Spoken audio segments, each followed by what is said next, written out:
persona. ¿No se escucha? ¿Maruja no se escucha? ¿Aló? Quiero saber si me escuchan. Perfecto, muy bien. Seguimos entonces. Sabemos nosotros que el sujeto que aprende se forma como persona. Es decir, desde que nosotros somos pequeños, estamos en constante relación con otras personas, con otros sujetos, nuestros padres, las personas que nos cuidan, hermanos. Luego vamos al colegio y son los profesores que nos comienzan a impartir nuestros aprendizajes, muy aparte de los aprendizajes que tenemos en casa. Entonces, el sujeto está en constante comunicación con otras personas. El ser humano interpreta el contenido de la mente de los demás, es decir, nosotros estamos en constante comunicación con las demás personas y conversamos, dialogamos, intercambiamos palabras, intercambiamos gestos, intercambiamos diversos contenidos, pero no solamente eso, sino también que tenemos un bagaje cultural, tenemos diversas acciones, productos que mostrar a la sociedad. Esto conlleva a un aprendizaje de otros y para otros, y de esta manera vamos manifestando lo que nosotros podemos expresar.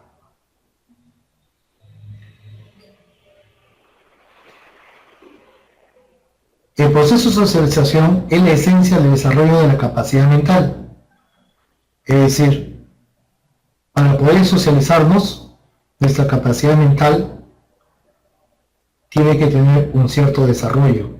Y este desarrollo lo vamos a ir incrementando poco a poco conforme vamos incrementando nuestros conocimientos.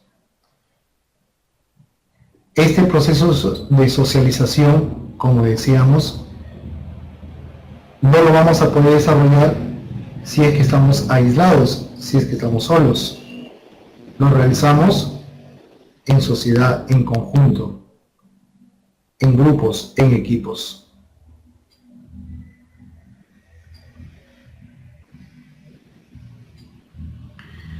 ¿Qué es entonces el aprendizaje cooperativo? Es una actividad de pequeños grupos en los que se intercambia información, se enseñan instrucciones del profesor y se aprende a través de la colaboración de todos. Es decir, el docente, el maestro, va a formar grupos, más que grupos, son equipos de trabajo. En estos equipos de trabajo, los estudiantes van a intercambiar información.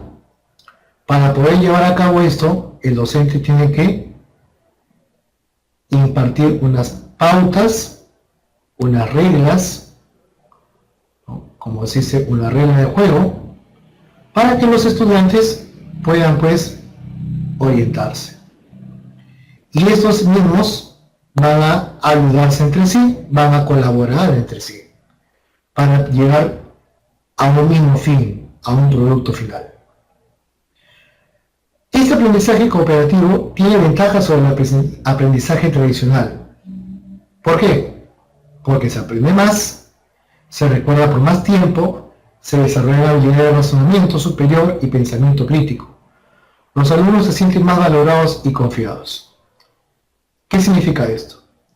Significa que a través de este aprendizaje cooperativo, el estudiante va a desarrollar una serie de capacidades, una serie de habilidades que antes no tenía.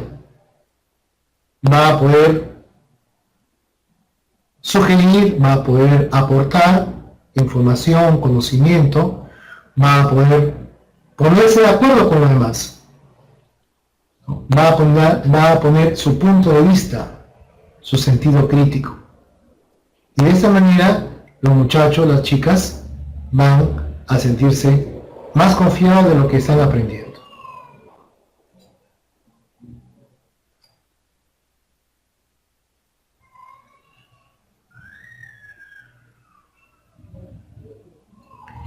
Este aprendizaje cooperativo presenta ciertos elementos. Por ejemplo, está la cooperación, la autoevaluación, el trabajo en equipo, la responsabilidad y la comunicación. Vamos a ver cada uno de ellos.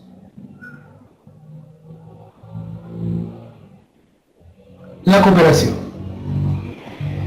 Esta cooperación logra una experiencia en el contenido. Permite desarrollar habilidades de trabajo en equipo. ¿En qué consiste? Consiste en compartir metas, recursos y logros. Es decir, cuando los estudiantes se encuentran formando equipos, ya han formado equipos en el aula, orientados por medio del profesor,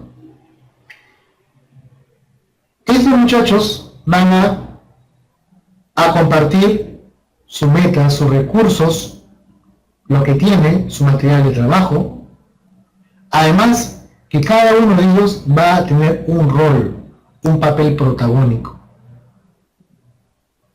El éxito de uno es el éxito de todos. Si falla uno, fallan todos.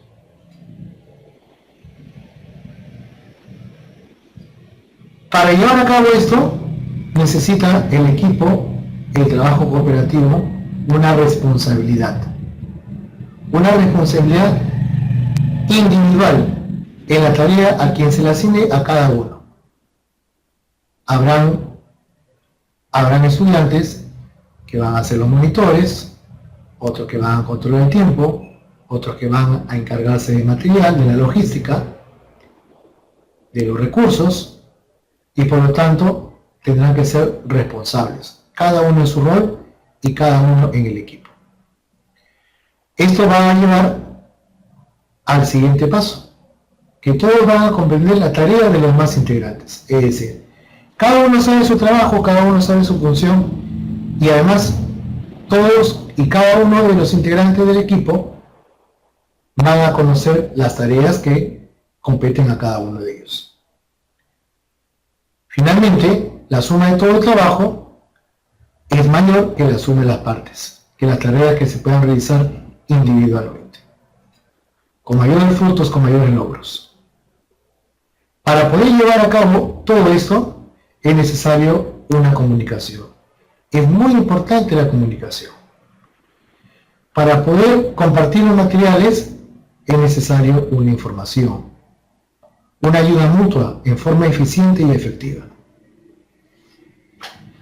Si, por ejemplo, alguno no entiende, no sabe, tiene dudas, presenta dificultades, entonces es importante la retroalimentación, ya sea por parte del docente o por parte de la cabeza de equipo, para mejorar en el desempeño futuro.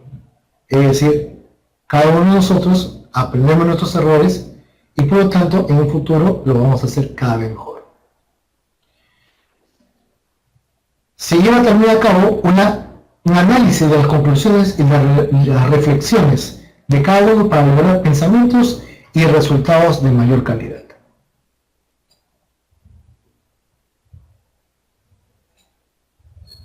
El trabajo en equipo propiamente dicho. ¿Qué persigue esto? Aprender a resolver juntos los problemas.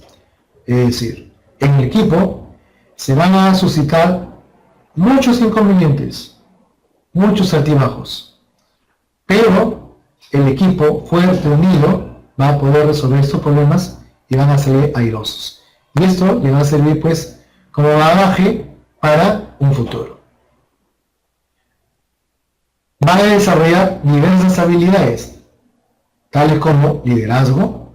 Va a haber un líder, uno que va a encabezar el equipo, y este líder va a delegar funciones. No es un líder autoritario, es un líder que va a comunicarse con todos los integrantes de su equipo. Esa comunicación tiene que fluir, ¿no? Fluir en ambos sentidos, bidireccional. Para que el líder pueda delegar funciones, este tiene que tener confianza en los integrantes de su equipo, y a su vez los integrantes del equipo tienen que tener confianza en el líder. Esto va a conllevar a una toma de decisiones.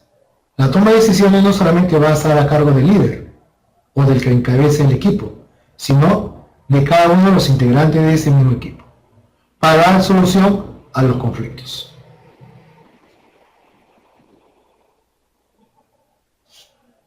La autoevaluación. Esta autoevaluación permite evaluar la utilidad de las acciones del equipo. Es decir, constantemente el equipo va a tener que revisar lo que están haciendo, lo que están trabajando, ¿no? Y ser conscientes de si lo que están trabajando lo están haciendo adecuadamente.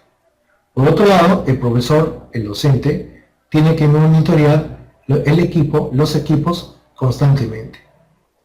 Es un profesor en donde cumple un papel muy importante. Un profesor debe ser, en este caso, ¿no?, con mayor razón, facilitador. Para que pueda llevarse a cabo esta autoevaluación, se deben establecer metas claras desde el comienzo. Esa autoevaluación debe ser periódica. Se identifican los cambios que deben realizarse para mejorar el trabajo en futuro, para que no se puedan cometer los mismos errores del pasado. ¿Por qué se aprende? Este aprendizaje representa oportunidades para intercambiar ideas con varias personas en un intercambio libre, no competitivo y estimulante. Es decir, el trabajo cooperativo o colaborativo, como también se le llama en otras literaturas, es el que va a permitir que las personas puedan dialogar, puedan conversar, puedan intercambiar ideas, puedan intercambiar opiniones, ¿no? Esto todo en un clima de armonía, ¿no?, en un clima de asertividad, en donde no haya competencias y todo sea, ¿no?, en provecho del equipo o del grupo. Se desarrollan habilidades sociales y el trabajo en equipo, ¿no? Cada uno de los integrantes van a poder desarrollarse, desenvolverse mucho más aún todavía. Esto incluye un razonamiento de alto nivel a través de actividades de aprendizaje, solución de problemas, análisis, comprobación de la comprensión, construcción de diagrama de flujo, estimaciones, paráfrasis, organización de información, entre otros. Todo esto va a conllevar un desarrollo de actividades para poder llevar a cabo un buen aprendizaje. ¿Cómo se conforman los grupos o los equipos? Se debe tener en cuenta el tamaño de los equipos. Para eso debemos conocer cuántos alumnos, cuántos estudiantes contamos en el aula. Los equipos generalmente se conforman de 3, de 4, de 5, máximo de 6. Máximo de 6. La duración va a depender de la cantidad de integrantes que tiene cada equipo. Y la formación y la asignación de los estudiantes para constituir los equipos es muy importante. Ahí los docentes pues pueden utilizar ficha de colores, pueden utilizar numeración, pueden utilizar, qué sé yo, pues nombre de países, ¿no? Y tantas formas diversas que contamos los docentes para conformar los equipos de trabajo. Esta fuente de decisión lo va a llevar a cabo, ¿qué cosa? ¿Quién es? El docente, el estudiante y el azar. Estos equipos deben ser heterogéneos, es decir, en un aula muchas veces contamos con 2, 3, 4, 5 estudiantes que son bastante competitivos, bastante, podríamos decir, llámese así, pues inteligentes, ¿no?, muy hábiles. Entonces esos estudiantes deben ser los que van a conformar la cabeza del equipo, y de esa manera van a constituirse equipos que deben ser heterogéneos, no formar grupitos, ¿no? De repente de estudiantes que son los más hábiles, otro equipo u otro grupo de que son de repente los estudiantes que son lo más tímido del aula, qué sé yo, ¿no? Eso no debe ocurrir.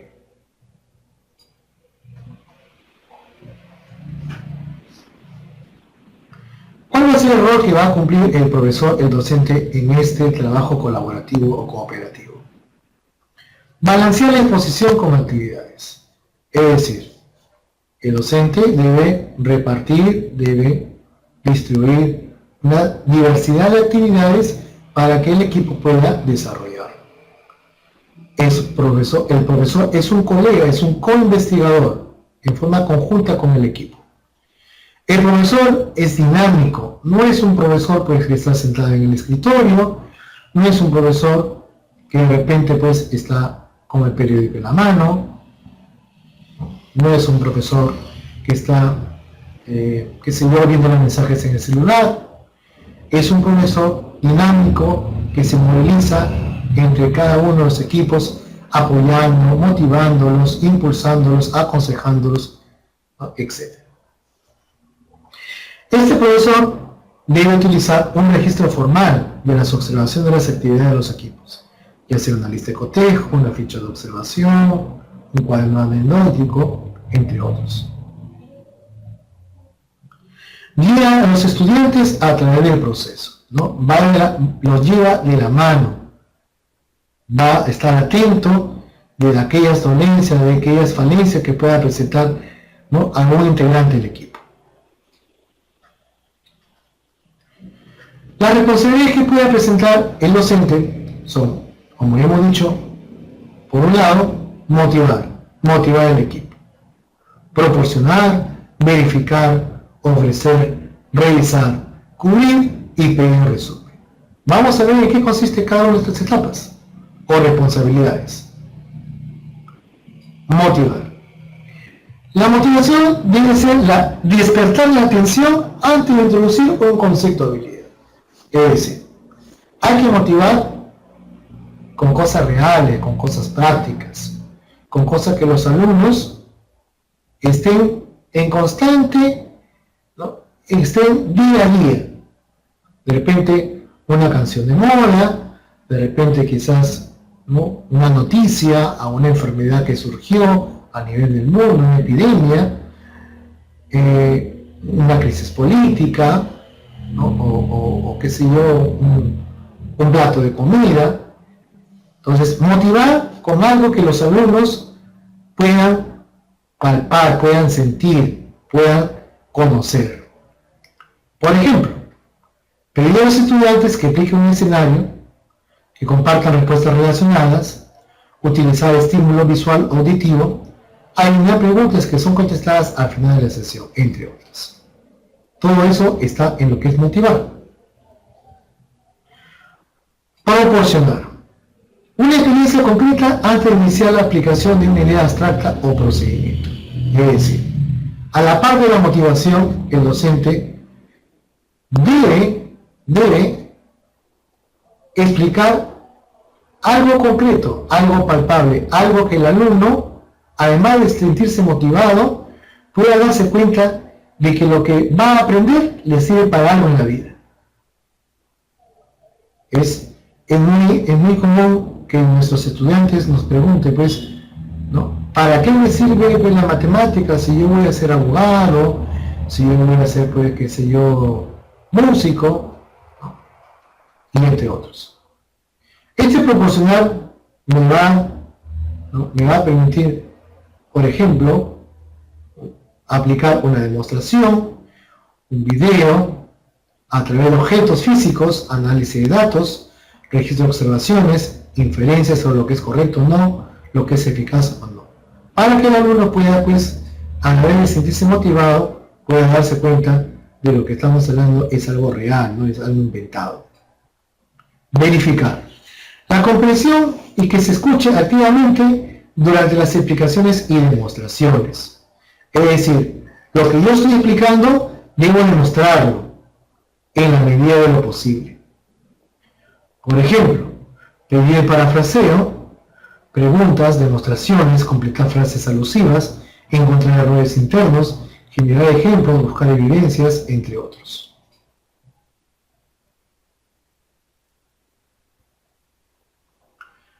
Ofrecer. Oportunidad para reflexionar o practicar la nueva información, conceptos o habilidades. Es decir, que este aprendizaje sea una oportunidad para que no solamente el docente, sino los estudiantes puedan reflexionar sobre lo que están estudiando, sobre lo que están leyendo, sobre la información que tienen a la mano, permitiendo pues desarrollar una serie de conceptos o habilidades. Por ejemplo, le va a permitir construir argumentos, elaborar resúmenes, analizar datos, realizar críticas, explicar eventos, denotar acuerdo o un desacuerdo y resolver problemas. Es muy importante pues que, por ejemplo, los estudiantes puedan leer, puedan manejar la información que tenemos en el recibo de agua y de luz.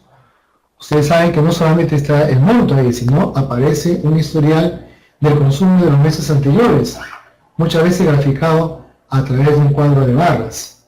Entonces, el explicarle a los estudiantes, ¿no?, la importancia o el significado de este cuadro, entonces le permite pues, ¿no?, poder tener ciertos conceptos más amplios de lo que ya tenía anteriormente. Revisar el material antes del examen con estudiantes. Por ejemplo, se le debe pedir a los estudiantes que hagan preguntas de examen, que se especialicen en el tema y se pregunten mutuamente. Realizar un repaso, elaborar resúmenes de información relevante para usar en el examen. ¿En qué consiste esto? Significa que los estudiantes, al desarrollar un tema, al desarrollar un capítulo en equipo, están en la capacidad de poder comprender todo relacionado a ese tema. Y por otro lado, están en la capacidad de poder responder a cualquier tipo de pregunta relacionada con el tema. Eso les va a permitir que cuando venga el examen, entonces puedan desarrollarlo, ¿no?, correctamente y obtener buenos resultados. Y un buen aprendizaje, que es lo que queremos. Cubrir eficientemente la información textual de manera extensa. Es decir, hay informaciones, hay material, ¿no?, pobre, material poco, ¿no?, muy poco material, pero hay también información muy relevante, información muy extensa. Entonces hay que manejar toda la información posible y de la manera adecuada.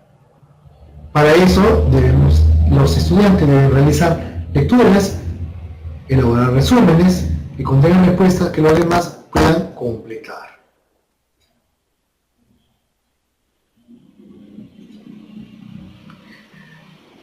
Este resumen va a ser importante porque va a servirle al estudiante antes, durante y después del examen. Antes le permite pues para estudiar, durante para poder desarrollar el examen adecuadamente y después para poder asegurarse de lo que ha desarrollado está adecuadamente o poder subsanar aquellos errores o falencias que pueda tener. Esto, ¿no?, se logra dirigiendo sesiones de repaso después del examen y motivar a los alumnos a la ayuda mutua en la comprensión de respuestas alternativas.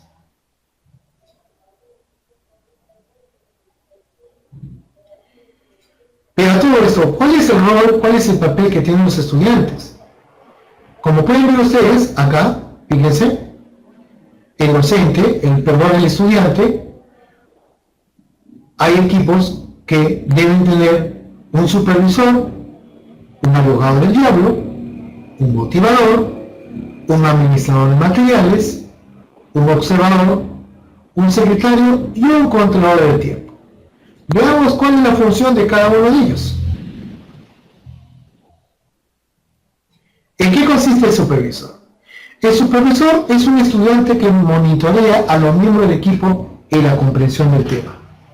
Es decir, el supervisor bien podría ser ese grupo de estudiantes que el docente separó y colocó como cabeza de equipo dentro de los que se conforman en el aula. Es un estudiante que debe supervisar, que debe monitorear, que debe vigilar el trabajo de cada uno de los integrantes de su equipo. Es el que detiene el trabajo cuando alguien requiere aclarar dudas. No falta por ahí, ¿no?, a un integrante del equipo que duda, que no entiende, que de repente pues necesita, ¿no?, una, qué sé yo, pues una motivación, ¿no?, alguien que está de repente flojeando. Entonces está el supervisor, el encargado para realizar ese trabajo. ¿De qué manera? Entonces el supervisor va a realizar algunas preguntas, algunos tips. Por ejemplo, ¿todos están de acuerdo? ¿Esta es la respuesta correcta? ¿Estamos haciendo diferencia entre estas dos categorías? Son las preguntas que bien puede desarrollar el supervisor.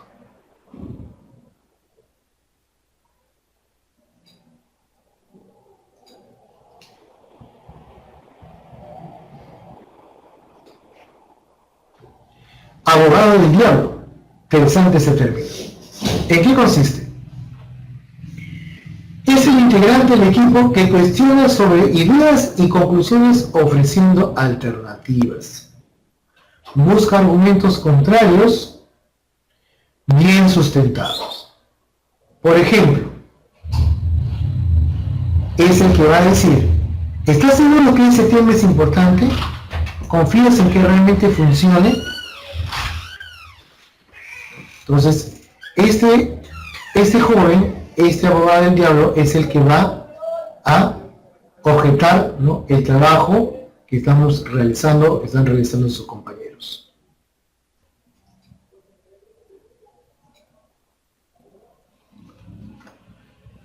El motivador. Habíamos mencionado el supervisor, que era un personaje muy importante en este trabajo en equipo. El motivador es otro integrante que se asegura de que todos tengan la oportunidad de participar en el trabajo. Es decir, él es el que está atento, ¿no?, a todos los inconvenientes, está atento a todos los pasos a seguir, es el que te da pues, ¿no?, una palmadita en el hombro, ¿no?, un consejo, ¿no?, una ayuda, el que te va a elogiar por tus intervenciones, el que te va a animar, el que te va a orientar a que puedas seguir mejorando. Por ejemplo, él te puede decir: es una idea interesante, pero puedes pensar en otra. Gracias por tu aporte, etc.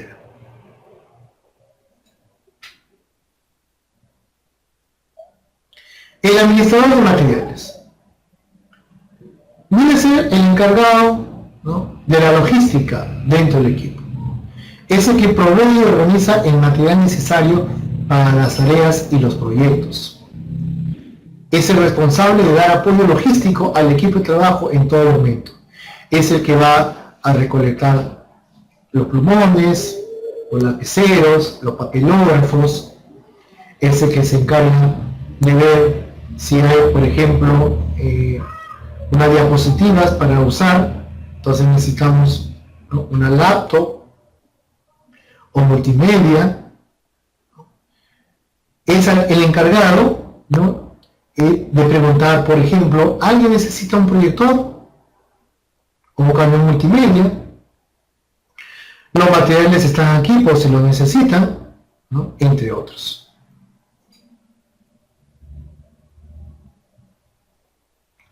El observador.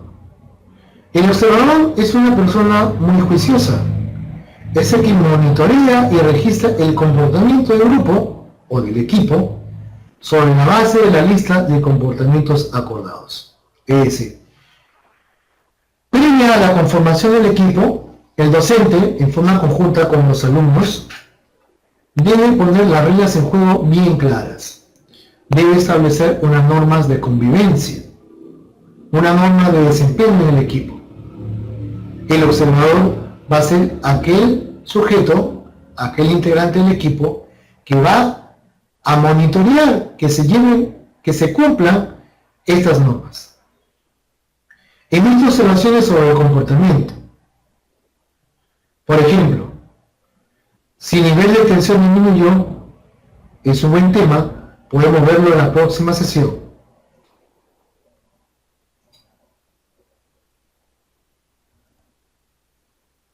El secretario. Como en todo equipo, el secretario es aquella persona que va a tomar apuntes de todo lo que se lleva a cabo durante la sesión de grupo o de equipo.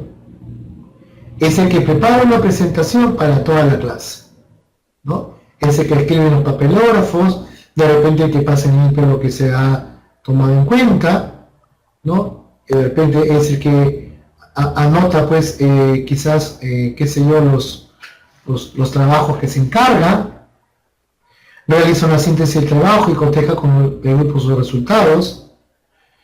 Ese que dice, debemos decirlo de esta forma, le voy a leer otra vez esto para asegurarnos de que tengo todos los puntos.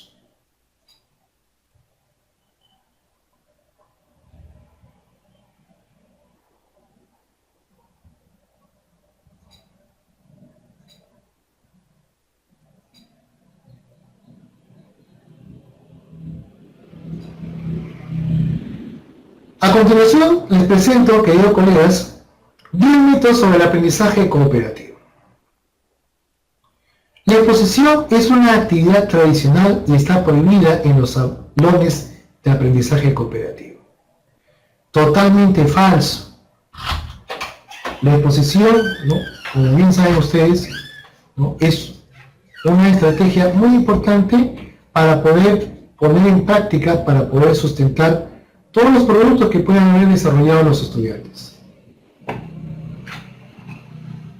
Las actividades en equipo toman mucho tiempo y no se alcanza a cubrir todo el programa. Totalmente falso esto. ¿Por qué?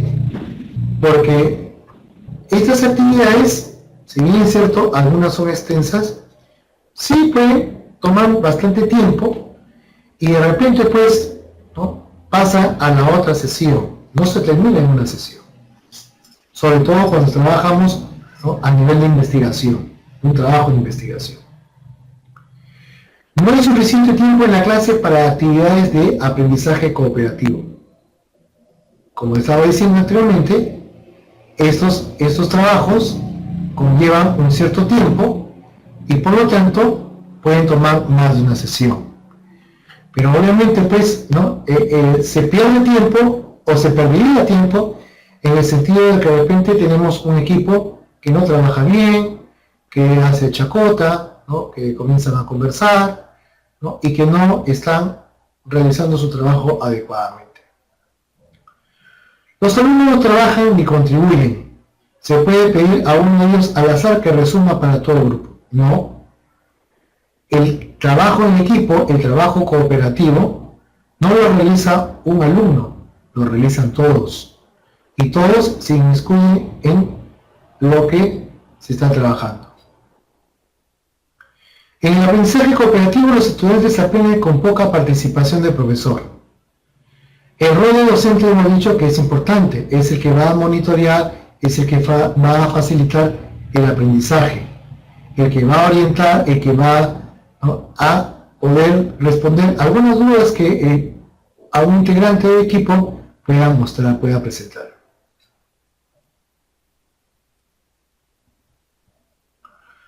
Otro mito del aprendizaje cooperativo, que significa menos trabajo para el profesor.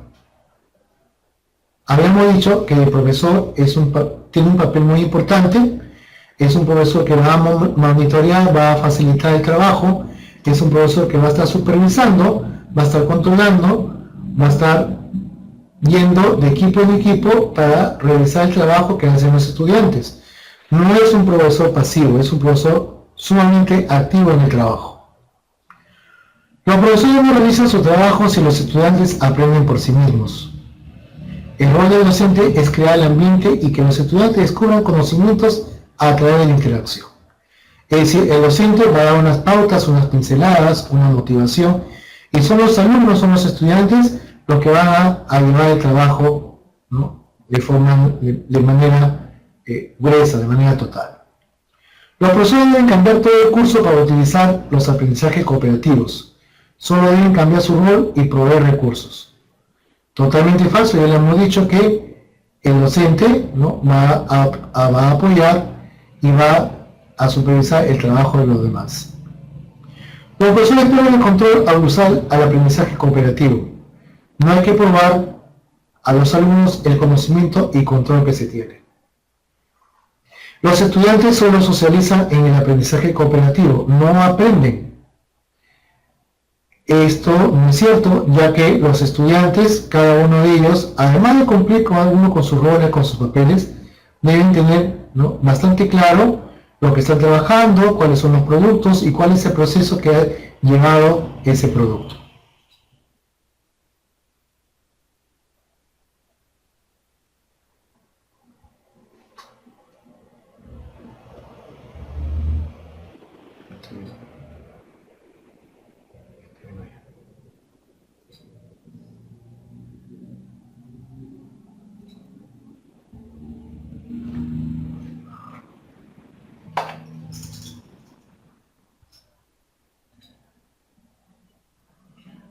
Bien, vamos a continuar con este aprendizaje cooperativo. Para eso les voy a mostrar otra diapositiva.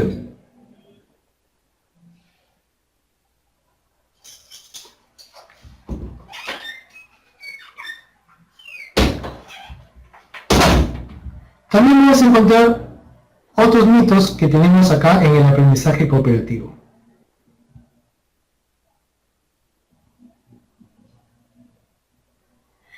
El aprendizaje cooperativo consiste... ¿No? ¿Aló? ¿Me escuchas? Mariano, ¿me escuchas?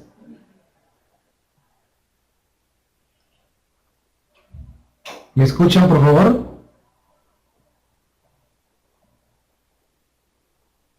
Ok, seguimos entonces. Le decía que el aprendizaje cooperativo consiste en introducir una dinámica grupales y técnicas de trabajo en equipo adecuadas para que ese aprendizaje sea pues eficiente, ¿no? El éxito en el empleo de las técnicas del aprendizaje cooperativo estriba en la administración de incentivos o recompensas, ¿no? Este es falso, ¿no? Este aprendizaje cooperativo no funciona de esa manera, ¿no? Eso debería ser, ¿no?, un aprendizaje conductista. Los estudiantes aventajados resultan perjudicados al trabajar en los grupos heterogéneos de aprendizaje cooperativo. Cosa más falsa, ya que hemos dicho que en un equipo, en un trabajo cooperativo, los equipos son heterogéneos. Es decir, ¿no?, hay equipos, los integrantes son muy diversos, hay algunos que dominan materia, hay algunos que tienen, ¿no?, algunas dificultades, y todos están para ayudarse para, ¿no?, para trabajar en equipo. En el aprendizaje cooperativo es conveniente tener una sola calificación grupal, sin considerar los resultados individuales, ¿no? Y hemos visto anteriormente que en este tipo de trabajo hay una calificación, ya sea individual y otra grupal. El aprendizaje cooperativo es simple y de fácil implementación. No es simple, ya que hay roles que cumplir, ¿no?, hay trabajo que realizar, ¿no?, y por lo tanto el trabajo cooperativo es arduo, pero muy efectivo, muy gratificante.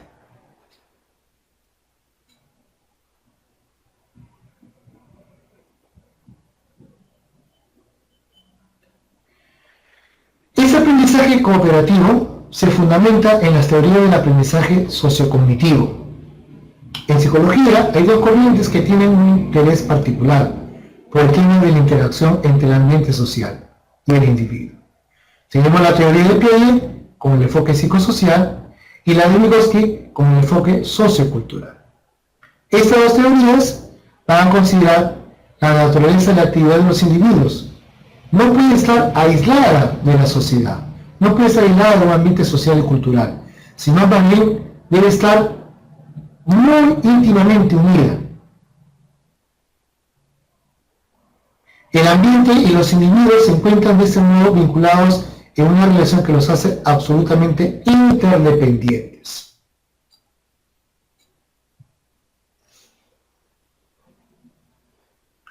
Para eso, el aula tiene una organización social que está en función de tres estructuras: la competitiva, la individualista y la cooperativa.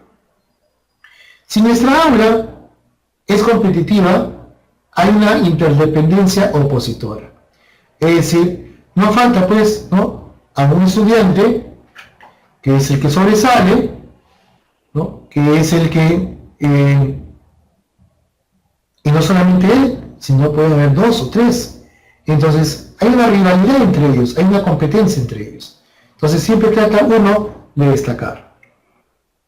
Por otro lado, esto va a fomentar un trabajo individualista, un trabajo personal, un trabajo en donde el individuo, la persona, el estudiante, no permite pues que otro, ¿no?, pueda compartir información con él, ni viceversa. Mientras que en el trabajo cooperativo la interdependencia es positiva, está abierto al diálogo, está abierto a la crítica y trabaja en equipo.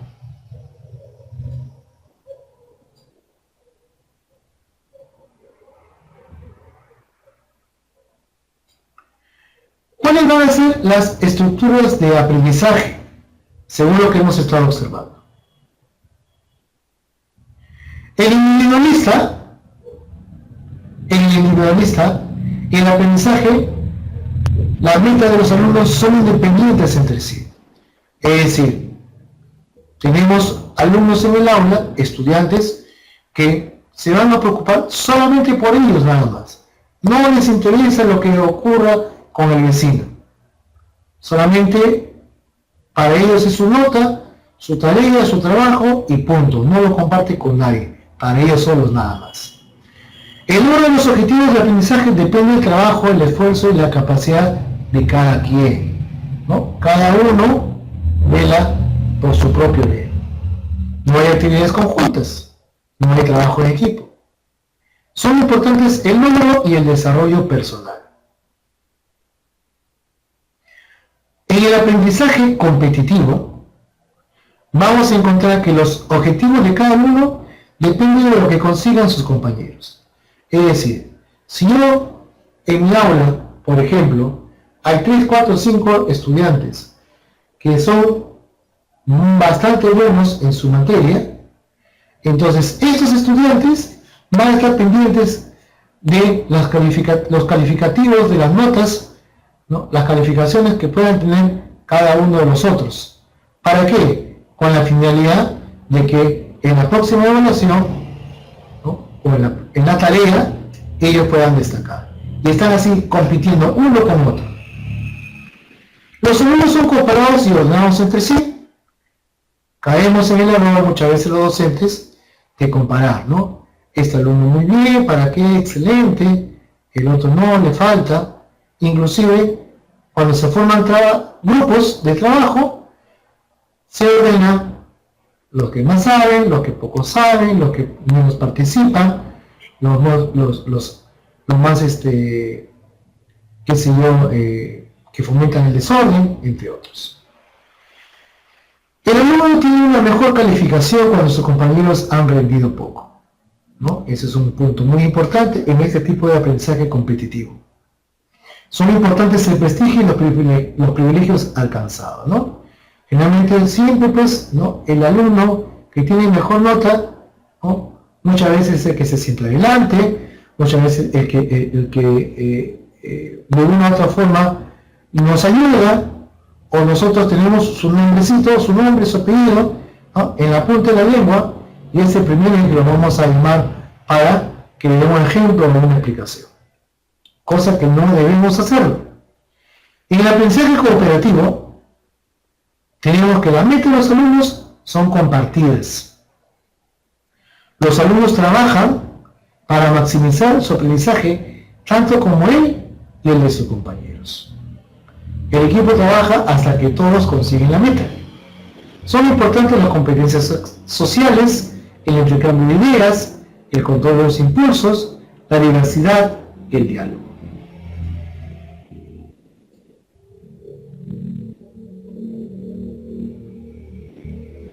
Dentro de las interacciones sociales y el aprendizaje en equipo o en grupo, tenemos entonces el individualista, ¿no? Aquello que es bueno para mí es indiferente para el resto. El competitivo, aquello que es bueno para mí, va en contra de los demás. Mientras que la cooperativa, aquello que es bueno para mí también es para los otros.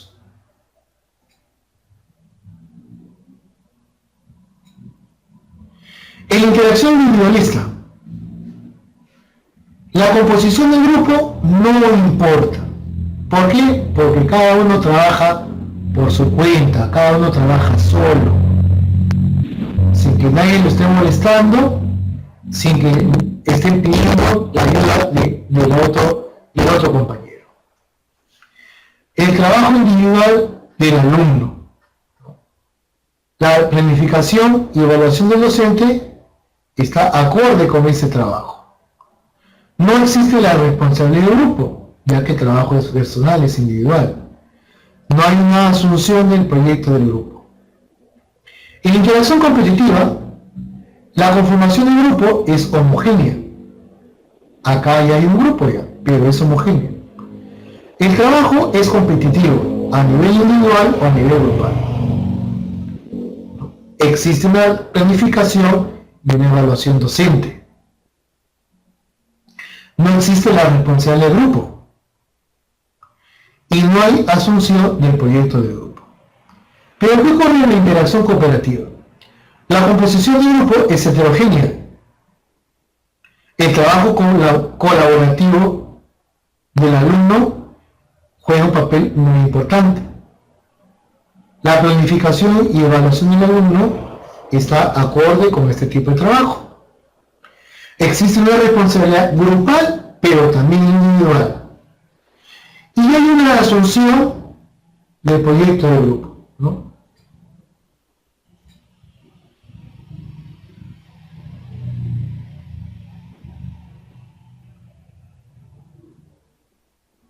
Las metas que se propone en el trabajo individualista, ¿no?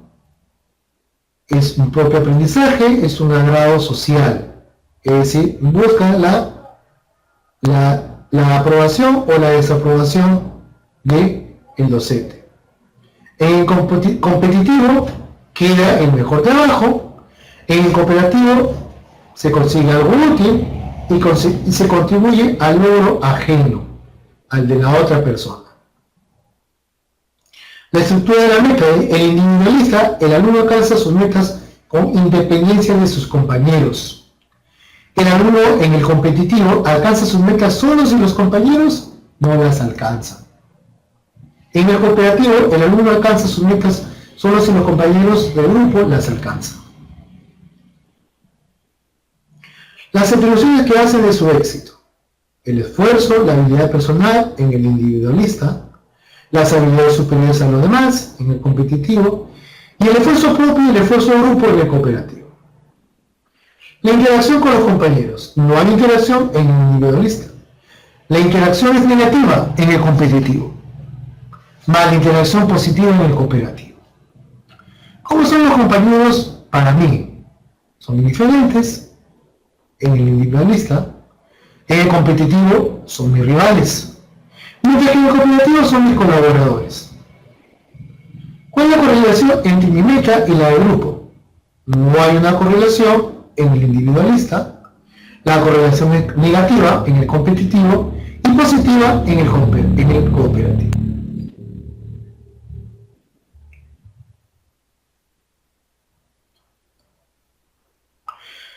En el trabajo o aprendizaje cooperativo hay unos componentes básicos.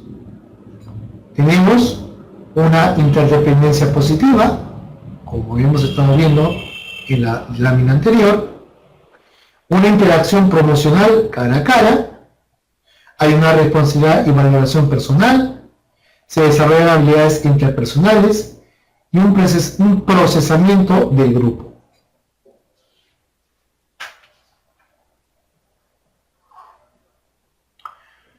¿Cuáles son las diferencias entre los grupos de trabajo tradicionales y los grupos de trabajo cooperativo? En el grupo tradicional, la meta es completar la tarea sí o sí, hay que terminarla. Sobre todo si yo trabajo solo. Habrán alumnos, habrán estudiantes que no pueden desarrollarlo y por lo tanto no podrán cumplir con esta meta.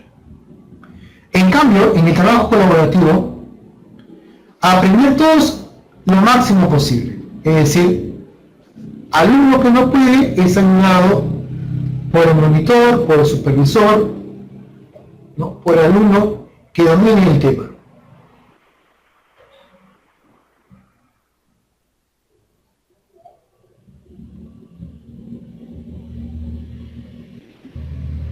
Muy bien.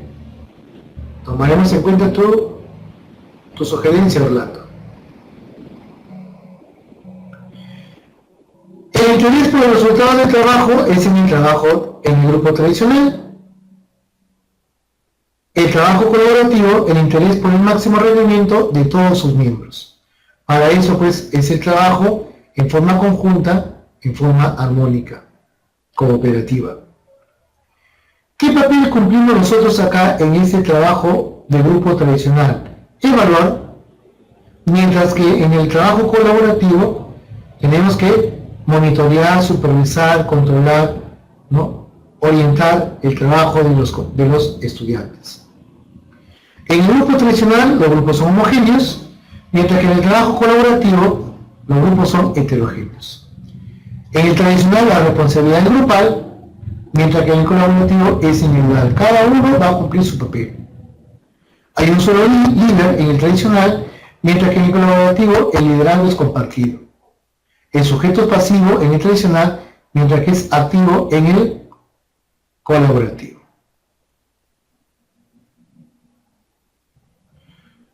Sí, José Luis, revisa tu temario y ahí lo vas a encontrar, ¿no? el tema que estamos desarrollando en esta ocasión.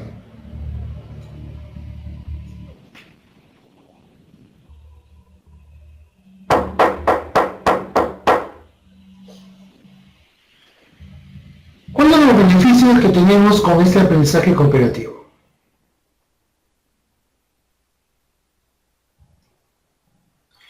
El desarrollo de la conducta prosocial y de las relaciones socioafectivas, un mayor rendimiento académico en comparación a las estructuras individualista y competitiva, una internalización de valores, actitudes, habilidades sociales, información significativa, y una promoción de la autonomía moral e intelectual, facultamiento de la persona.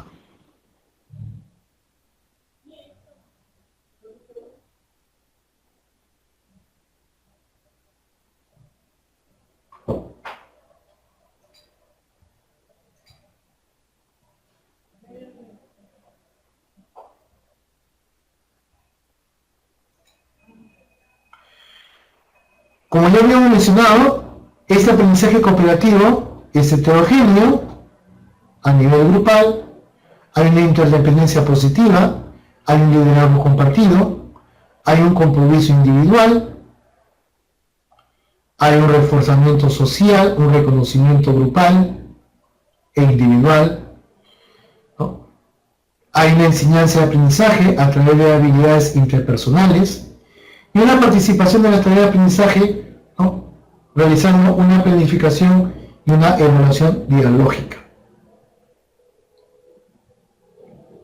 Vamos a pasar al otro tema, que es el de la motivación.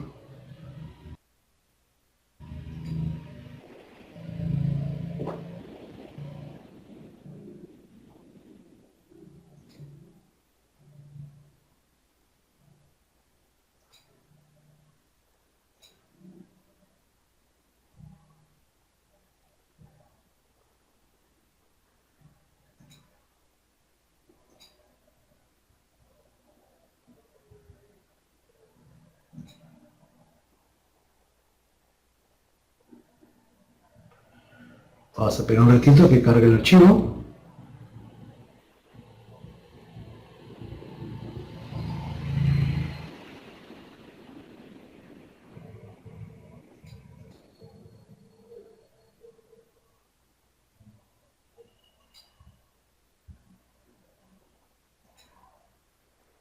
Ok.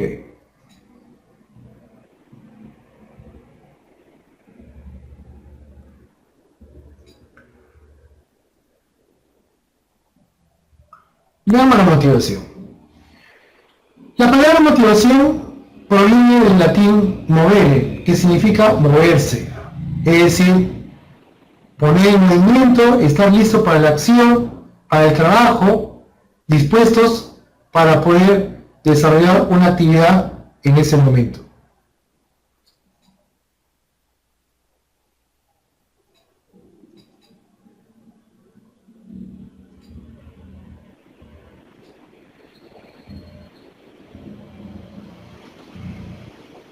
Tranquila Mariano, ya vamos a entrar al examen. Esta motivación como proceso mentalmente humano está regulado por tres dimensiones o coordenadas. En primer lugar, la aproximación-evitación. Existen deseos y gustos que nos son apetecibles, pero también cuestiones que se desean evitar, ¿no? Es decir, a través de la motivación hay cosas que nos gustan y cosas que nos disgustan y que debemos y que deseamos, ya sean nosotros los docentes o como ya son los estudiantes, evitarlos. La otra dimensión es la intrínseca-extrínseca. A través de la acción surgen intereses y necesidades personales o por factores impuestos por otros. La motivación a nivel profundo y superficial. Esquema de acciones relativas a metas concretas determinadas por situaciones estándar.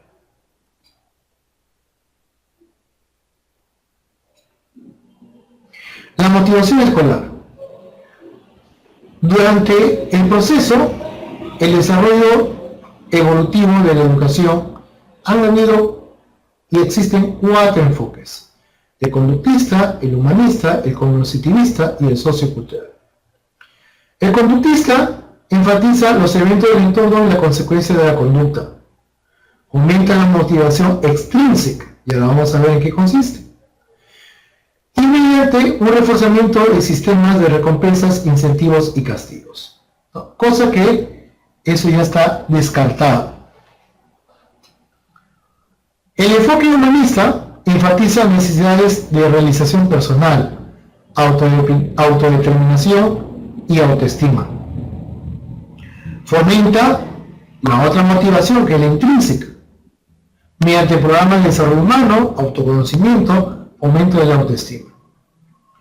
El enfoque cognitivista enfatiza el papel activo del aprendiz, del estudiante, en el inicio y la regulación de su comportamiento mediado por sus representaciones. Fomenta la motivación intrínseca, mediante un manejo de expectativas, metas y atribuciones, habilidades de autorregulación y diseño estructural. Mientras que la sociocultural enfatiza la internalización de sistemas, motivaciones de origen histórico-cultural, desarrollo de la agencia y de la autorregulación mediante una mediación instrumental o semiótica en patrones y sistemas motivacionales.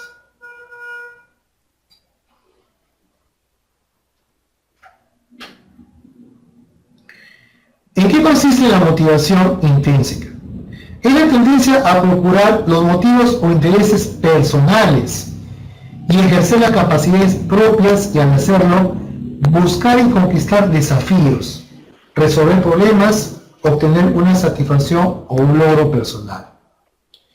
Es decir, ¿no?, a través de la motivación intrínseca, el estudiante va a satisfacer de repente, ¿no?, unas ganas, unas necesidades de leer, ¿no?, a quien le gusta la lectura, o de repente pues quizás, ¿no?, algún estudiante que le guste, ¿no?, a un paseo de aprendizaje, u otro que de repente le gusta experimentar en el laboratorio.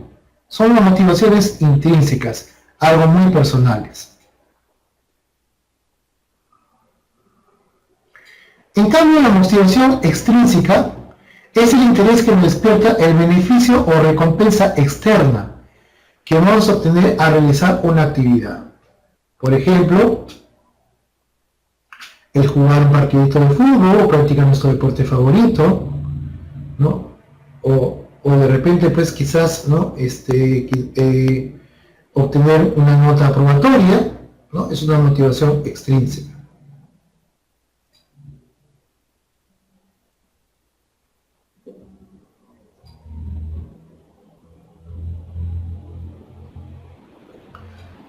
¿Cuáles son los factores que determinan la motivación por aprender y el papel del profesor? En el plano pedagógico, el profesor va a proporcionar o fomentar motivos, va a estimular la voluntad de aprender. Eso significa que el docente tiene que poner en práctica una serie de actividades, de estrategias, de buscar, de repente, pues quizás indagar, confrontar con la realidad para poder de esa manera que el estudiante pueda sentirse motivado, pueda sentir el gusto, pueda darle un sentido a lo que está estudiando, a lo que está escuchando. En el contexto escolar, la motivación del estudiante permite explicar la medida en que los alumnos invierten su atención y esfuerzo en determinados asuntos, ¿no? Como ya habíamos mencionado anteriormente.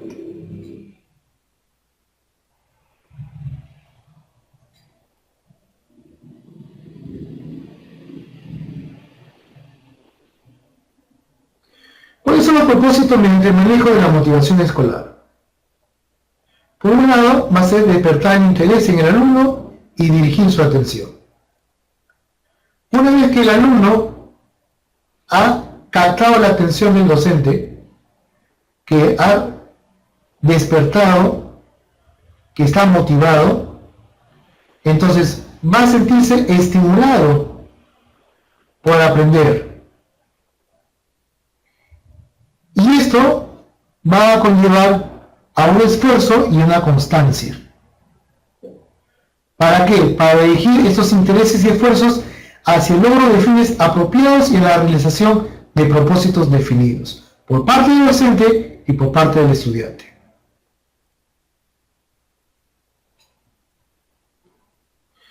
De acuerdo con Ausubel, para que el aprendizaje sea significativo, debe provenir de la tarea misma.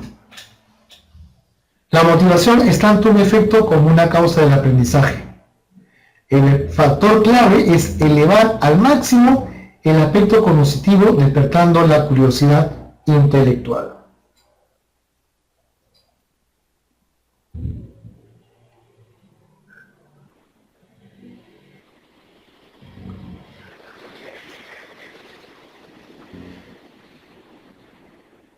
En el aula, la motivación va a depender de muchos factores, ya sea del alumno, ya sea del profesor, ya sea factores pedagógicos o instruccionales.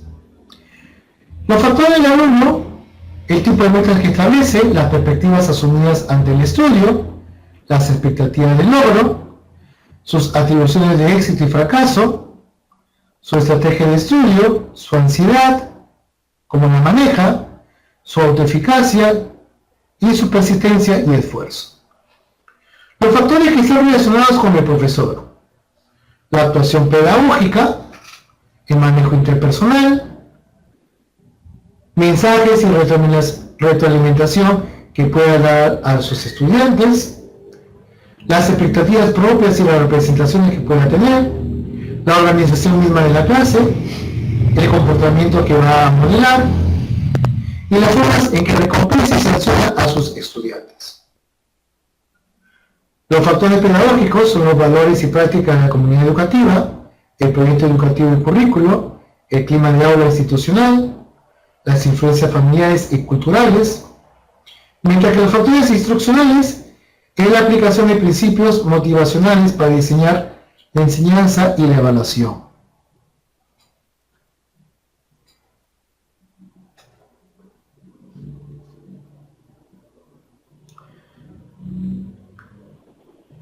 Una meta un objetivo, un logro, es lo que el individuo se esfuerza por alcanzar y se define en términos de la discrepancia entre la situación actual, o sea, lo que conocemos, lo que tenemos, con lo ideal, donde quiero estar, lo que quiero lograr, es decir, orientado, podríamos decir, a la visión que tiene cada uno, que tenemos cada uno de nosotros. ¿Cuáles son las metas de actividad escolar?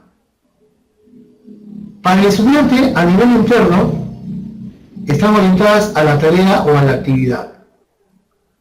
Una motivación que esté dada por la competencia, por el control, o que sea intrínseca por la naturaleza de la tarea. Que estén definidas por la autovaloración del yo, que sea una motivación del logro o que sea un miedo al fracaso. En cambio, hay metas externas, por ejemplo, la búsqueda de la valoración social. Tenemos para obtener una aprobación, obtener un afecto, un elogio, o evitar el rechazo o la desaprobación de los adultos y de los compañeros. El interés por la obtención de recompensas externas, el lograr premios o recompensas externas, ¿no?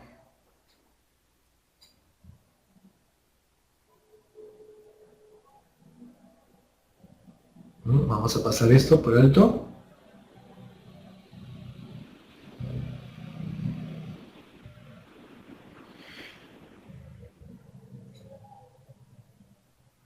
Las expectativas del profesor acerca del alumno pueden influir en cierta medida en el nivel de logro académico del estudiante, pero también en la motivación y la autoestima. Es decir, ¿no?, el docente, al trabajar en su aula con sus estudiantes, va a tener pues unas expectativas, ¿no?, unas miras, unos objetivos para lograr con sus alumnos. Y esto va a influenciar grandemente en la motivación de los mismos.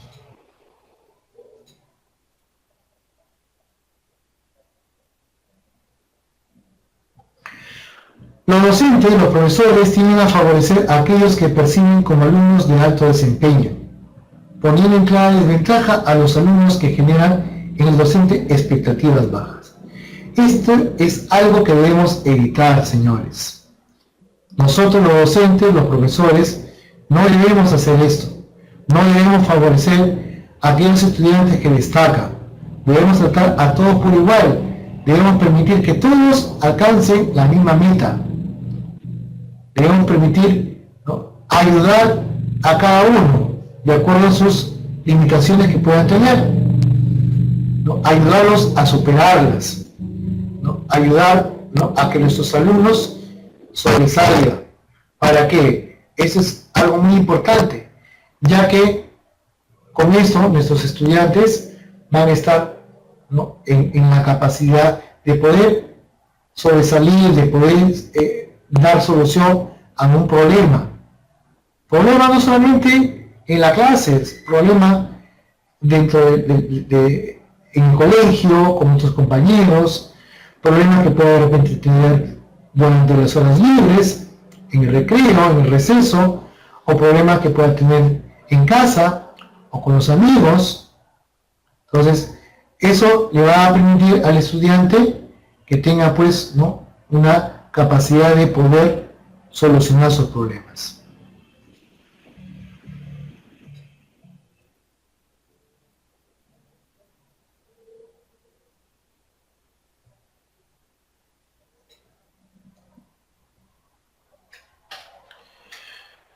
Esto pues hace que el alumno, ¿no?, piense, crea, ¿no?, que va a fracasar. Entonces, ¿la meta cuál es?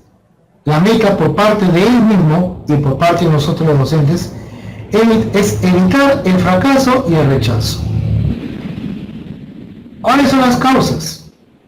Las causas, ¿no?, es un manejo inapropiado de los mensajes, castigos que haya recibido el estudiante por parte de compañeros, de profesores, de sus propios padres, o el sarcasmo, ¿no? O recompensas que no han sido pues, ¿no? Facilitadas como el alumno esperaba. ¿Cómo se manifiesta este fracaso, supuesto fracaso en el estudiante? A través del derrotismo, a través de la apatía, a través de la ansiedad, a través de la depresión, una baja autoestima, unas bajas atribuciones que puedan tenerse cada uno de ellos.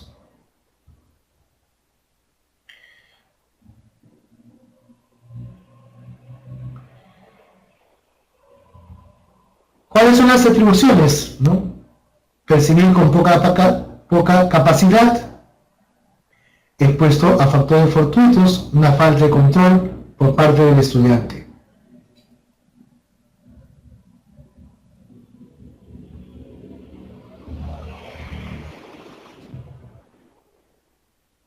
Nosotros y los estudiantes sobre todo deben vencer cuando se presentan dificultades, cuando se presentan problemas, deben vencer la ansiedad. La ansiedad, ¿no? Es algo que debemos luchar para que no embargue a nuestros estudiantes. Llega a funcionar como causa o efecto del fracaso escolar, ¿no? ¿Qué cosa fomenta esa ansiedad? ¿Cómo se fomenta? Altos niveles de comparación y de competencia. Es decir, en un aula en donde hay alumnos que destaquen y otros alumnos que muchas veces están callados, esperando de repente el último momento, entonces no es prudente hacer una comparación, ni mucho menos fomentar la competencia, si es que hemos logrado identificar esos tipos, esos estudiantes. Se fomenta la ansiedad a través de sanciones y castigos severos, a través de presiones fuertes para lograr un desempeño exitoso, ¿no? Cuando de repente apuramos a los estudiantes, cuando vemos que de repente no avanza, entonces el estudiante se nubla, se pone nervioso.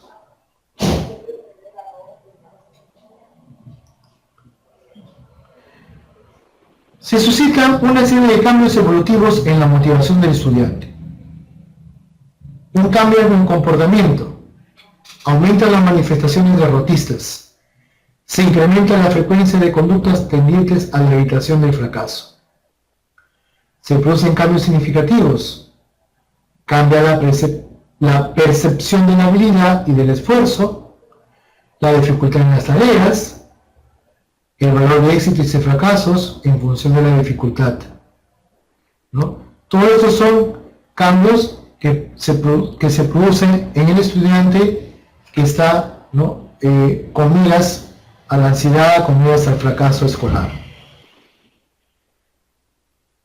Se modifican los valores y las metas predominantes. Los alumnos más pequeños valoran la clase más como un entorno social, ¿no? Más los motiva el juego, la diversión, el compañerismo. En cambio, en la adolescencia cobra una especial importancia la autovaloración. En la adolescencia, la mayor orientación de las mujeres hacia las relaciones personales influye con frecuencia en la valoración de los logros escolares diferente a los varones. ¿Ya me escuchan bien, profesores?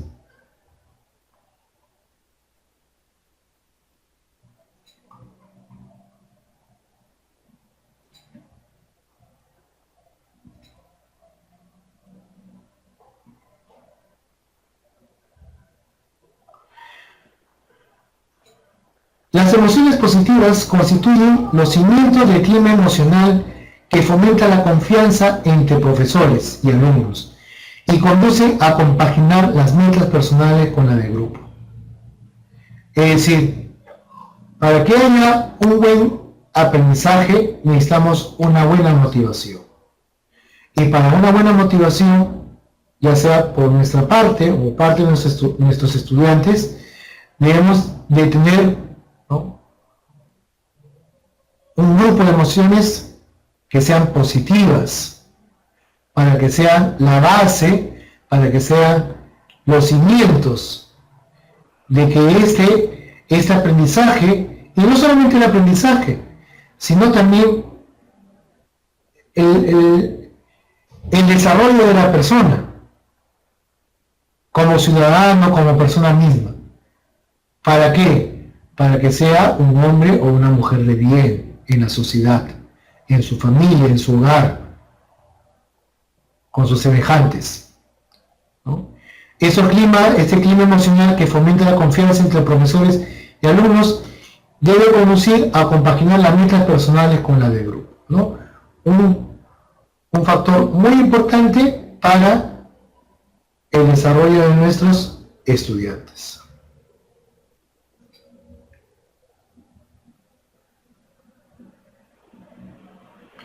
Para que esto se lleve a cabo, el clima del aula constituye un factor clave para la promoción de la motivación del aprendizaje. Un aula en donde haya armonía, en donde haya un buen entendimiento por parte de los estudiantes, donde haya una comunicación, una asertividad, no solamente entre ellos, sino con el maestro, con la maestra. Por otro lado, también es muy importante que el aula sea un aula pues que reúna las condiciones apropiadas.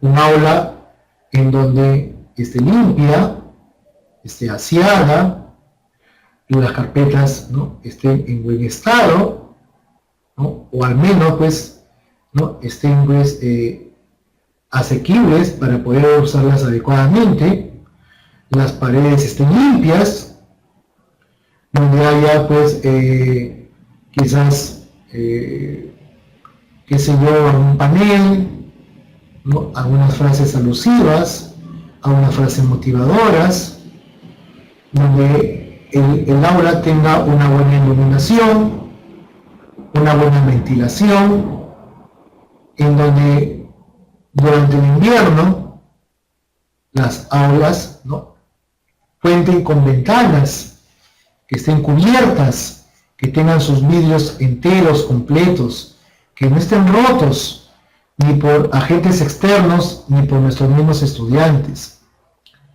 ¿no? ¿Qué pasa pues en invierno con el frío que puede haber en diferentes regiones de nuestro país?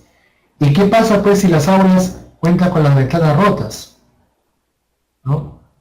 El frío nos cala los huesos y el estudiante, y ni siquiera el docente, puede trabajar en forma adecuada, de forma apropiada.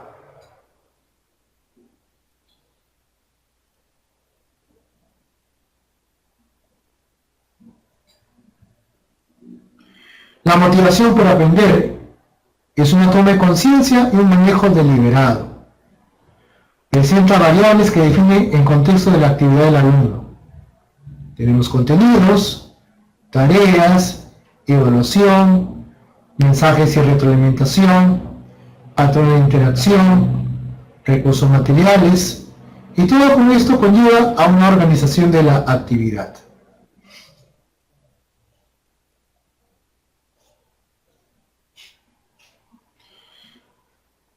Bien, colegas, vamos a pasar a la práctica. Es una práctica pequeña que les he preparado en esta ocasión.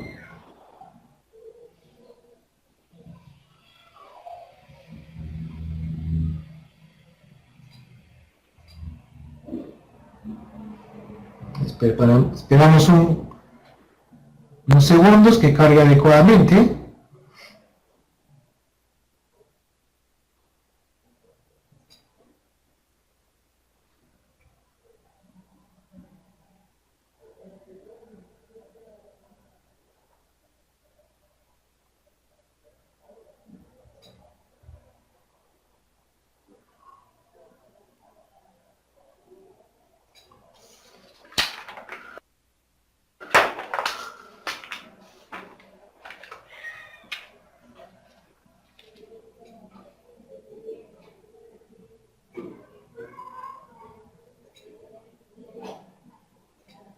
Bien, vamos a ver.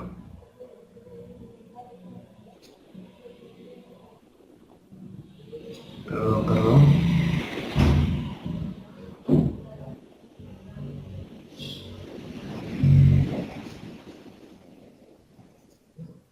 Un ratito, a ver.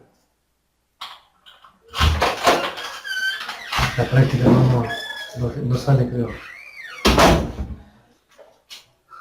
Que en blanco.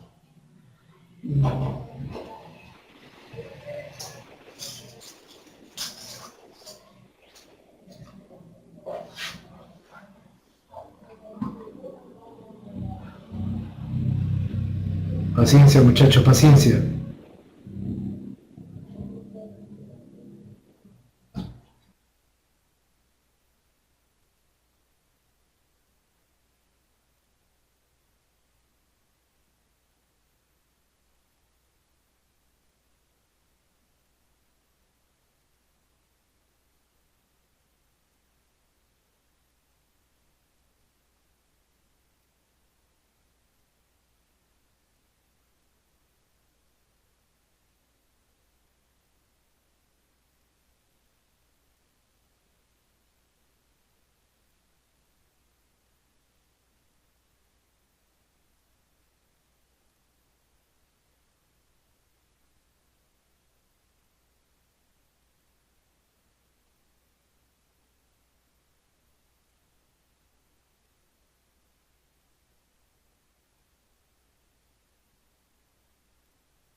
A ver, colegas, vamos a pasar una última diapositiva porque, ¿no?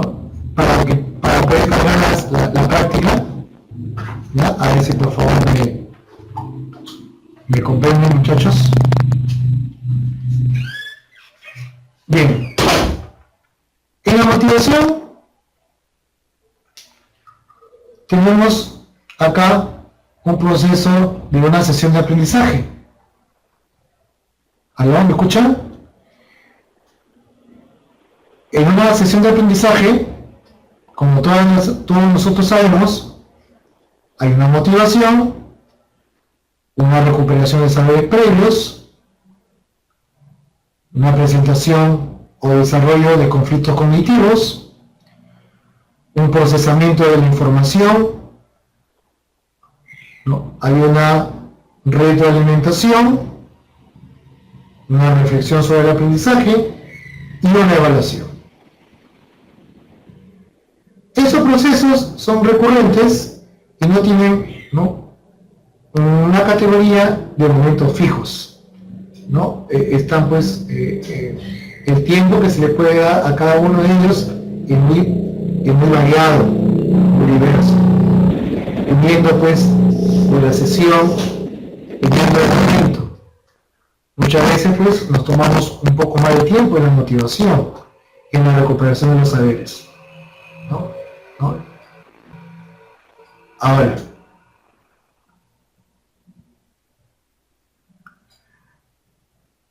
cuando nosotros hablamos de la motivación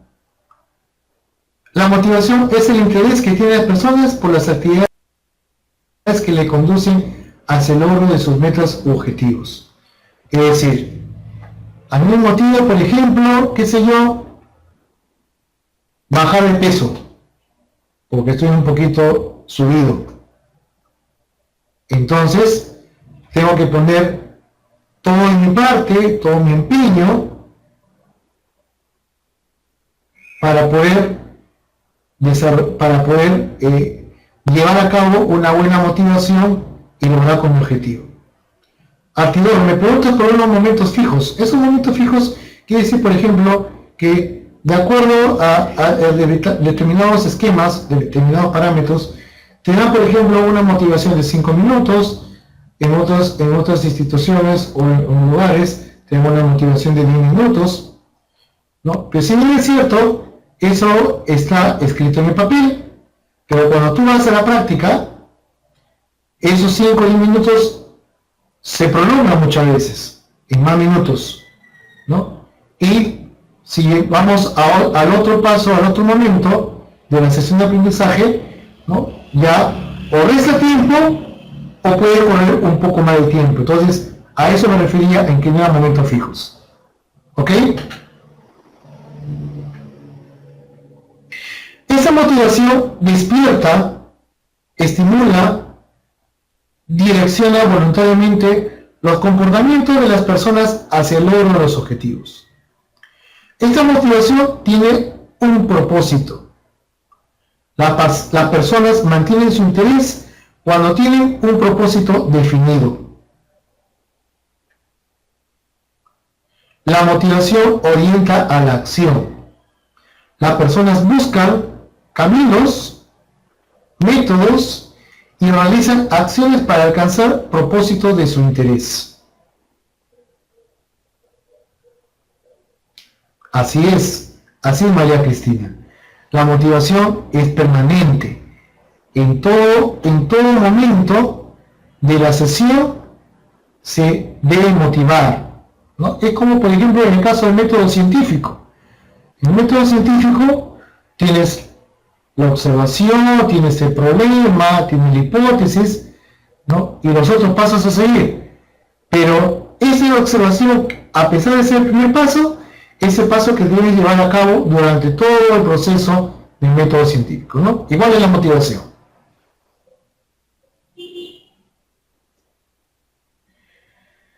Esta motivación estimula la persistencia, ¿no? Sí, Olinda, dime, ¿en qué consiste tu duda?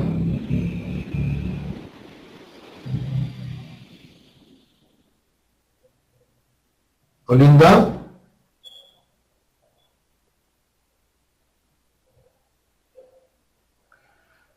Bueno, decía entonces que la motivación estimula la persistencia.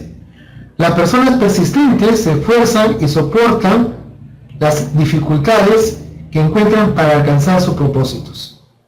Es decir, si yo me siento motivado, como le decía anteriormente, ¿no?, para bajar el peso, ya que estoy un poquito subido, entonces yo voy a hacer todo lo posible. Se me va a presentar una serie de dificultades, ¿no? Me voy a cansar, me voy a agotar, voy a tener sed, ¿no? Pero si yo sigo con mi objetivo, con mi mira, con mi meta de bajar de peso, en este ejemplo, entonces voy a lograr mi cometido.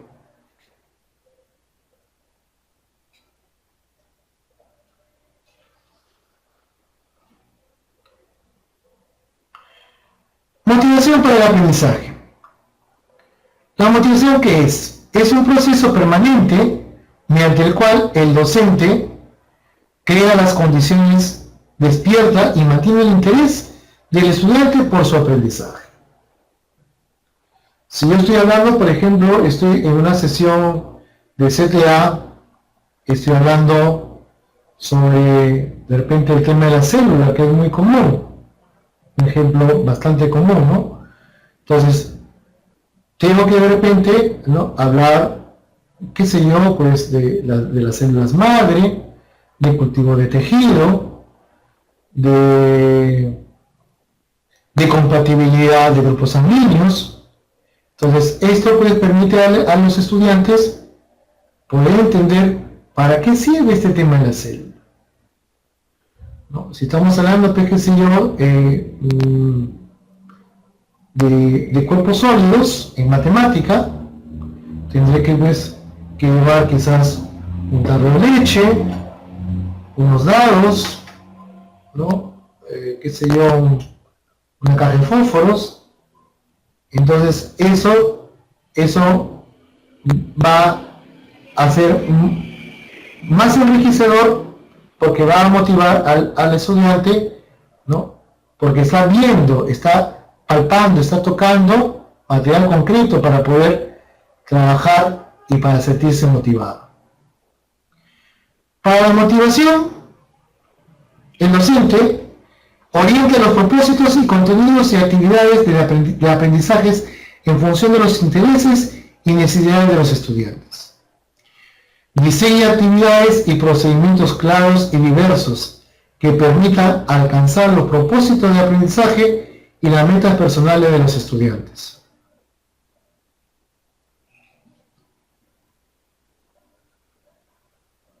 Así de nuevo, debemos utilizar material en contexto, ¿no? Material concreto, que esté a la mano, que los estudiantes estén familiarizados y que de repente pues se sorprendan cuando le digamos que ese material, ¿no?, guarda relación con el tema que estamos trabajando. Así es Lidia. Esta motivación del docente permite que diseñe actividades de acompañamiento y ayuda que permitan al estudiante superar sus dificultades durante su aprendizaje.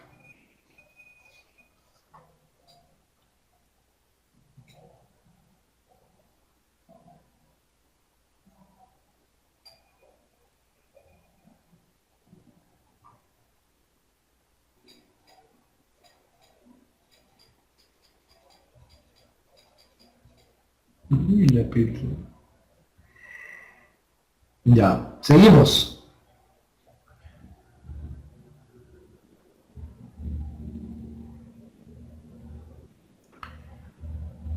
¿Cuáles son los factores para la motivación?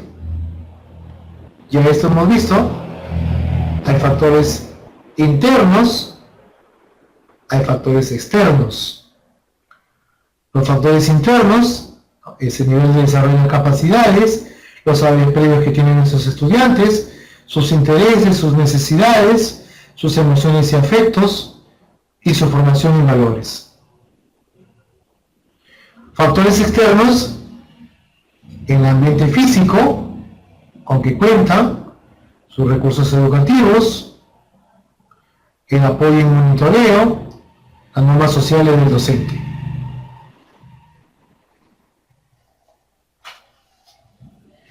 Esto va a conllevar un proceso motivacional con desarrollo de ciertas estrategias por parte del docente, que va a propiciar actitudes que expresan la motivación.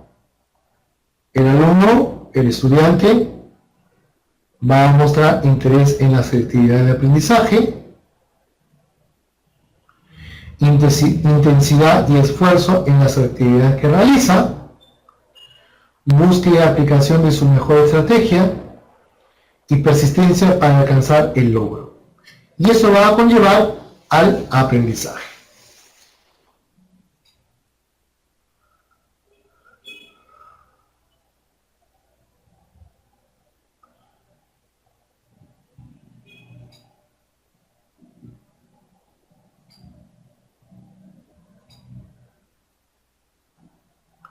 ¿Cuáles son los principios que me van a llevar a la motivación? La forma de presentar la tarea que está relacionada con la actividad de la curiosidad, la activación, perdón, de la curiosidad y el interés del estudiante por el contenido del tema a tratar o la tarea que va a realizar. La presentación y estructuración de la tarea debe mostrar la relevancia del contenido o la tarea para el estudiante. La organización de actividades en grupos cooperativos debe propender a la evaluación del estudiante en función de los resultados globales obtenidos por el grupo. Proponer el máximo de opciones posibles de actuación para facilitar la percepción de la autonomía. Todo esto influye, ¿no?, la forma de presentar y estructurar la tarea, la forma de realizar la actividad en el contexto de la clase, los mensajes que se dan antes y durante y después de la tarea, el desarrollo de valores y actitudes y la forma que va a adoptar la evaluación del alumno.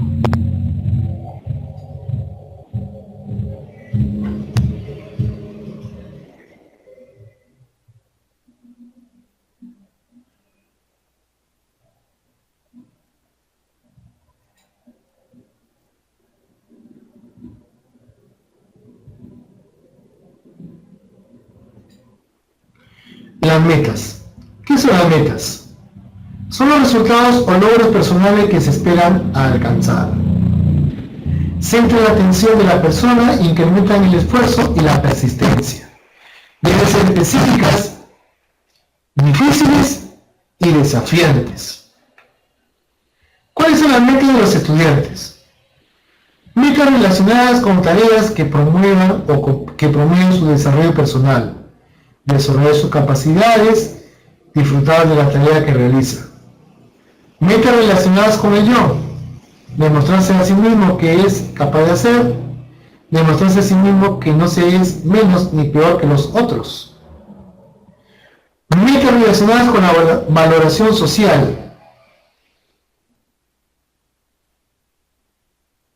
conseguir la aprobación de los profesores, conseguir la aprobación de los compañeros, y metas relacionadas con la búsqueda de recompensas externas, obtención de reforzadores tangibles.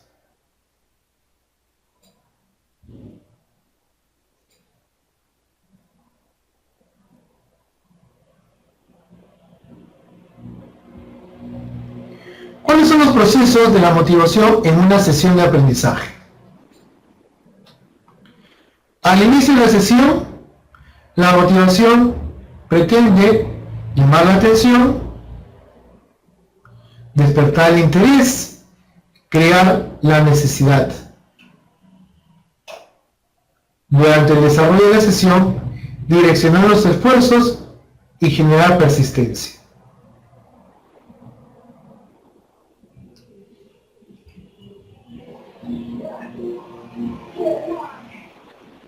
Las estrategias se orientan a poner en condiciones biológicas y psicológicas al estudiante para el aprendizaje. Estas estrategias se orientan a direccionar y focalizar los esfuerzos y mantener el interés por el aprendizaje. ¿Ya? En breves momentos vamos a pasar a práctica.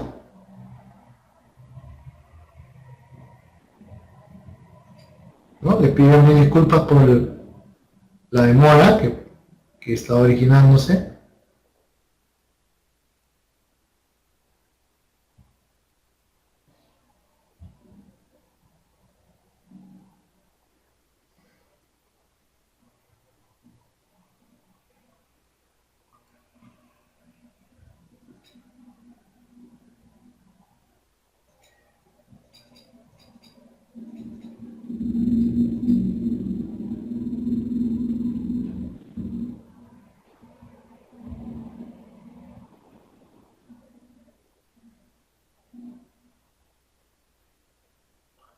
Haciendo de mí, los reforzadores tangibles son los observables.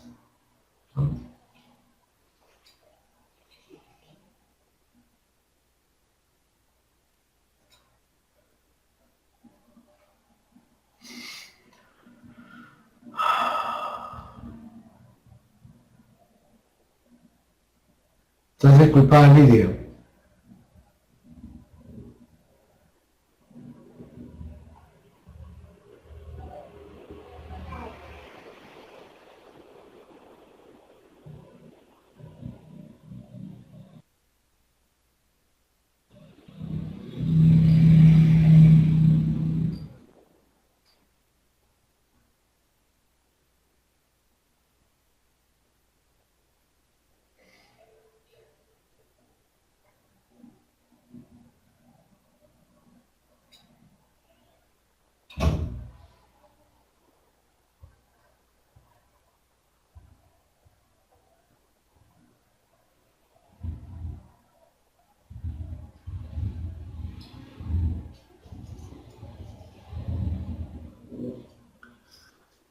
Hace mucho calor acá en Chiclayo.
Bien, acá tenemos la práctica. Una pregunta. La mejor estrategia utilizada por un profesor para incentivar a los estudiantes de segundo grado a que participen en un concurso de lectura es: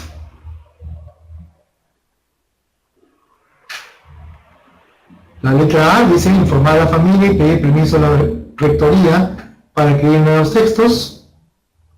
Proponer una lectura sobre el tema de los mejores estudiantes, dar la oportunidad a cada niño de escribir un texto corto, leer primero y hacer preguntas a los niños distraídos, y hacer una lectura de interés y preguntar a los niños sobre su contenido. ¿No? Así es, Maruja, Juan José, la respuesta es la letra E. ¿No? César Augusto también, Noemí, la letra E es la correcta. Pasamos a la número 2.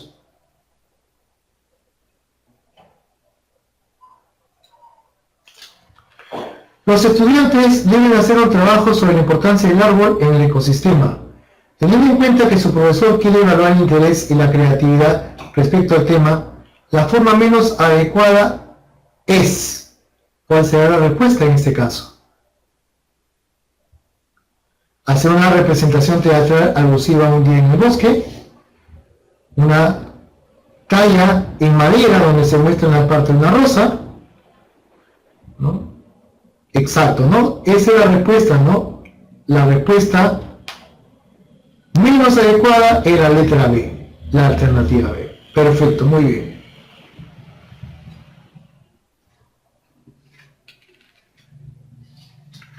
Veamos ahora la pregunta 3. Un educador que emplea diapositivas, carteleras o filminas para orientar en clase está buscando fundamentalmente... ¿Cuál será la respuesta, jóvenes? Docentes, colegas. Excelente, muy bien. La respuesta es la letra E. dinamizar la enseñanza y el aprendizaje.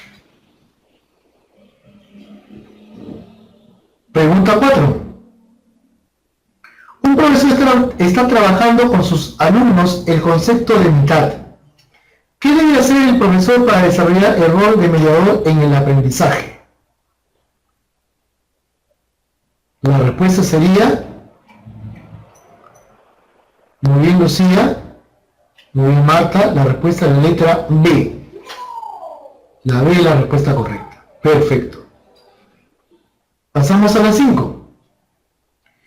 En la institución educativa número 82003 se está desarrollando el proyecto de aprendizaje sobre la conservación del medio ambiente y uno de los productos es construir a partir de materiales reciclados algunos materiales de adorno o recursos educativos, por lo que la profesora Fanny aprovecha esta actividad para generar aprendizaje con respecto a los elementos de los óleos geométricos.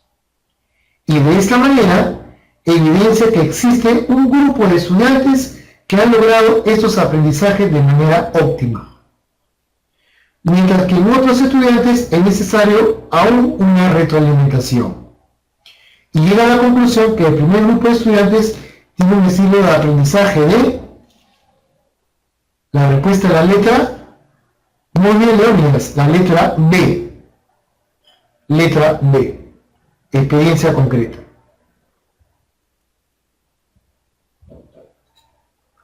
Pasamos a la 6. Si estamos de acuerdo en que a través de la educación todos los individuos deben lograr sus aprendizajes básicos, necesitamos reconocer en cada uno sus potencialidades y habilidades. Por lo tanto, un método pedagógico debe... La respuesta es la letra... Vamos, colegas. La letra B, ¿cuál será la respuesta?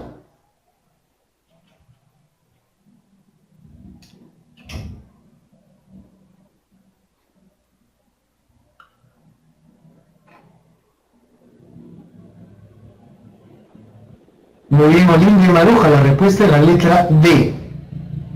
La letra D. Pasamos a la 7. Un maestro debe desarrollar habilidades comunicativas que le permitan expresar de manera clara y coherente los conocimientos propios de una disciplina o área de conocimiento. Estas habilidades se requieren para, con excepción de... O sea, ¿cuál es la respuesta?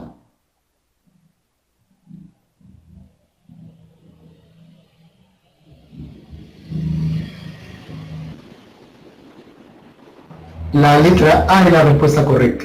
Así es. Muy bien, profesoras. Número 8. Los estudiantes están en silencio, organizados en fila para la izada de bandera. En ese momento llega en muletas un estudiante que tuvo un accidente. Su compañero de fila reacciona solidariamente cuando...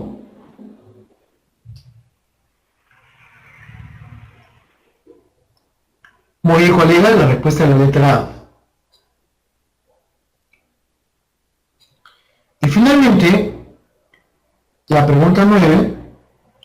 Cuando una persona habla con alguien, hay una gran diversidad de interferencias. Algunos son sonidos de la naturaleza física, como el viento y el trueno. Otros son producidos por la misma persona, aunque no se escuche en el exterior. ¿Cuál de estos últimos se deben acallar para poderse concentrar en la conversación y dar respuestas coherentes al interlocutor?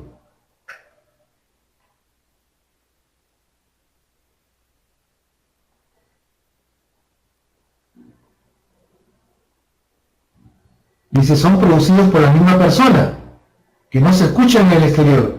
Exacto, la letra B, sus pensamientos y emociones. Bueno, profesores, muchísimas gracias por su participación. Espero que haya contribuido en su aprendizaje, en su preparación para el examen que ya se avecina. Conmigo hasta una próxima oportunidad. Muchas gracias.